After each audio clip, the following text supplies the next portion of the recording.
Entering the magnificent Great Hall of the U.S. Department of Justice, Donald Trump stopped for a moment to admire his portrait, then took to a specially constructed stage where two Art Deco statues, depicting the spirit of justice and majesty of justice, had been carefully concealed behind a blue velvet curtain.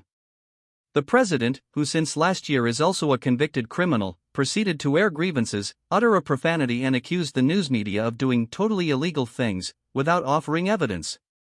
"I just hope you can all watch for it," he told Justice Department employees, "but it's totally illegal." Trump's breach of the Justice Department's traditional independence last week was neither shocking nor surprising. His speech quickly faded from the fast and furious news cycle.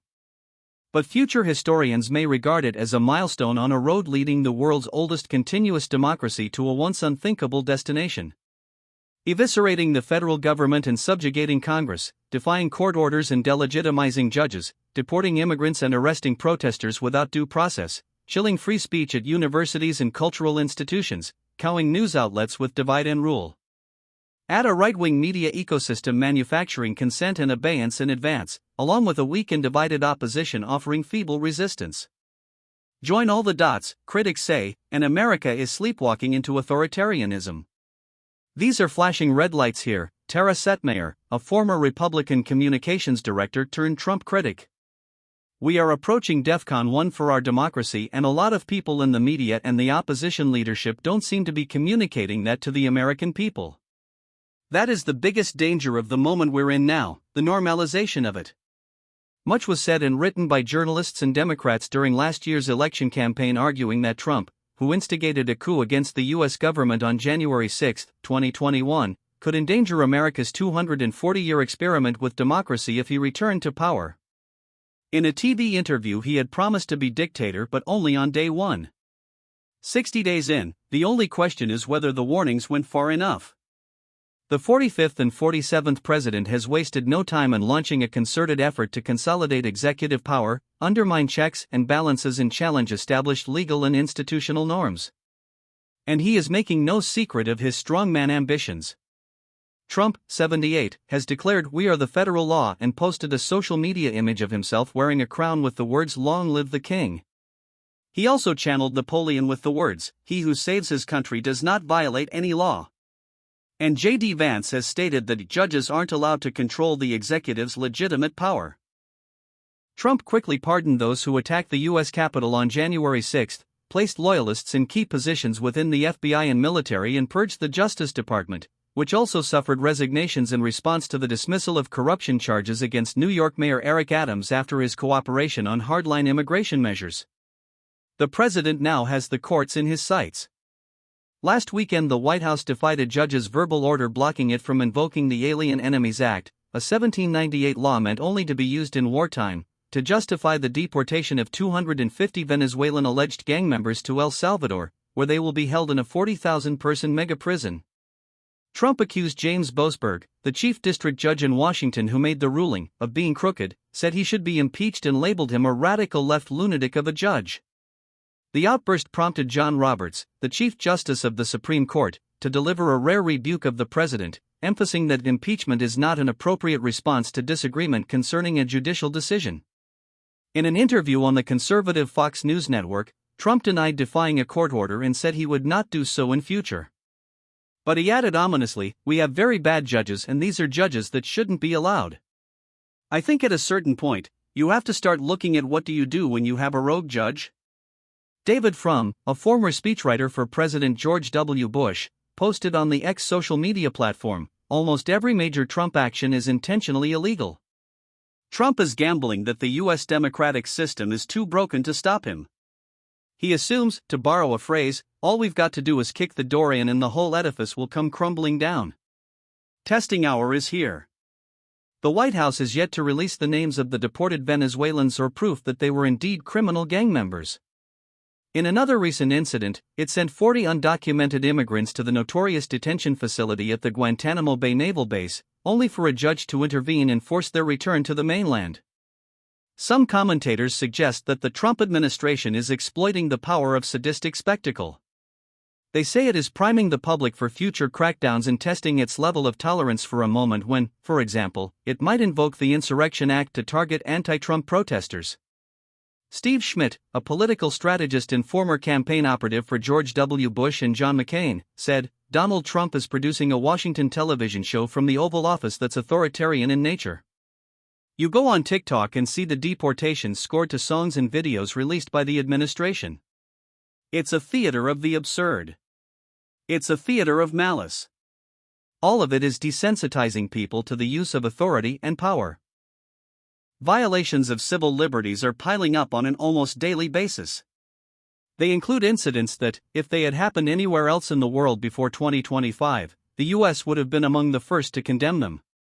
Jasmine Mooney, a Canadian entrepreneur and actor in the American Pie movie franchise, was detained for almost 2 weeks in inhumane conditions by US border authorities over an incomplete visa. She wrote in The Guardian, I was taken to a tiny, freezing cement cell with bright fluorescent lights and a toilet. There were 5 other women lying on their mats with the aluminum sheets wrapped over them, looking like dead bodies. The guard locked the door behind me. Fabian Schmidt, a German national who was a permanent U.S. resident, was detained and, his mother said, violently interrogated, stripped naked and put in a cold shower by U.S. border officials. A French scientist was denied entry to the U.S. after immigration officers at an airport searched his phone and found messages in which he had expressed criticism of the Trump administration, according to the French government. Rasha Alawi, a kidney transplant specialist who previously worked and lived in Rhode Island, was deported despite having a U.S. visa. Badar Khan Suri, a postdoctoral scholar at Georgetown University and citizen of India married to a Palestinian, was detained by immigration agents who told him his visa had been revoked. Columbia University student activist Mahmoud Khalil, a legal U.S. resident with no criminal record, was detained over his participation in pro-Palestinian demonstrations and is fighting deportation efforts in federal court. Chris Murphy, a Democratic senator, reacted on social media, in dictatorships, they call this practice being disappeared. No charges, no claims of criminal behavior. The White House doesn't claim he did anything criminal. He's in jail because of his political speech. Another trigger for alarm is Trump's close relationship with tech oligarchs, many of whom donated to and attended his inauguration. Tesla and SpaceX head Elon Musk's Department of Government Efficiency, DOGE, has been taking a chainsaw to the federal bureaucracy, firing thousands of workers in indiscriminate ways that have been challenged in court. Musk's ex regularly parrots pro-Trump propaganda. Jeff Bezos, owner of Amazon and The Washington Post, recently ordered that the newspaper narrow the topics covered by its opinion section to personal liberties and the free market. Several star reporters and columnists have quit in recent months. Trump has escalated attacks on media outlets whose coverage he dislikes, including barring them from workspaces and events. He has filed lawsuits against media outlets and falsely claimed the flagship series 60 Minutes admitted guilt regarding a lawsuit. His appointee to head the Federal Communications Commission is investigating PBS, Public Broadcasting Service, and NPR, National Public Radio. Last weekend the Trump administration put almost the entire staff of Voice of America, which began broadcasting in 1942 to combat Nazi propaganda, on leave and ended grants to Radio Free Asia and other media with similar news programming. Trump's moves in the foreign policy arena hold up a mirror to his domestic vision. He has rattled longtime allies in Europe over whether the U.S. remains committed to NATO, and he has sided with Russia in talks to end the war in Ukraine. He even called the Ukrainian president, Volodymyr Zelensky, a dictator and berated him in the Oval Office. Trump has long shown an affinity with autocrats such as Putin, Xi Jinping of China and Kim Jong-un of North Korea, and his actions have compared to Viktor Orban's consolidation of power in Hungary, which includes remaking the judiciary, gaming elections, and cracking down on media and civic organizations. At the Center for American Progress think tank in Washington this week, J.B. Pritzker, the Democratic governor of Illinois, told The Guardian, if you haven't already read about Orban in Hungary, go read about what he did steadily, not that slowly, to put the noose around that country. Donald Trump admires Orban, and I believe he and his team have learned from that and are replicating that. What some find most frightening of all is the relative lack of resistance so far. Trump's approval rating equals his best ever mark as president at 47%, according to a recent NBC News poll, although a majority, 51%, disapproves of his performance. Some 55% of voters approve of his handling of border security and immigration, while 43% disapprove. Setmeyer, who now leads the Seneca Project, a women-led super political action committee, commented, "The fact that Donald Trump's approval rating is still in the mid-40s should scare the hell out of every American who understands the value of our constitutional republic, the freedoms that we enjoy and the rule of law, because what he is doing is categorically against everything this country was founded on." This is reflected in Congress, where the Republican Party is more loyal to and unquestioning of Trump than ever. Few members have dared to speak out against the president's support for Putin, haphazard tariff policy, or bullying of neighbor Canada. They know that dissent would likely result in public humiliation on social media and a primary election challenge funded by Musk. Democrats, for their part, are still struggling to meet the moment as swelling protests across the country hunger for leadership. Last week, Chuck Schumer, the minority leader in the Senate, reversed his position by voting to pass a Republican budget plan that will make cuts to housing, transportation, and education while also empowering Trump and Musk to slash more programs. Faced with the prospect of a government shutdown, Schumer argued that he was choosing the lesser of two evils, but ignited a furious backlash from Democrats in the House of Representatives and grassroots activists. NBC's poll found that just 27% of voters say they have positive views of the party, its lowest rating since the question was first asked in 1990. Megan Hatchermays, a senior advisor for United for Democracy, a coalition of 140 organizations aimed at reforming the courts, said Democrats were wrong-footed by Trump's narrow victory in the national popular vote last year. They took the wrong lesson from the outcome of that election, and they think Donald Trump is a lot more popular than he actually is, she said. Their baseline is already to be scared, but that made them more scared to push back or resist against some of Donald Trump's worst impulses. What you have now is they're more comfortable caving, and that's what they have been doing.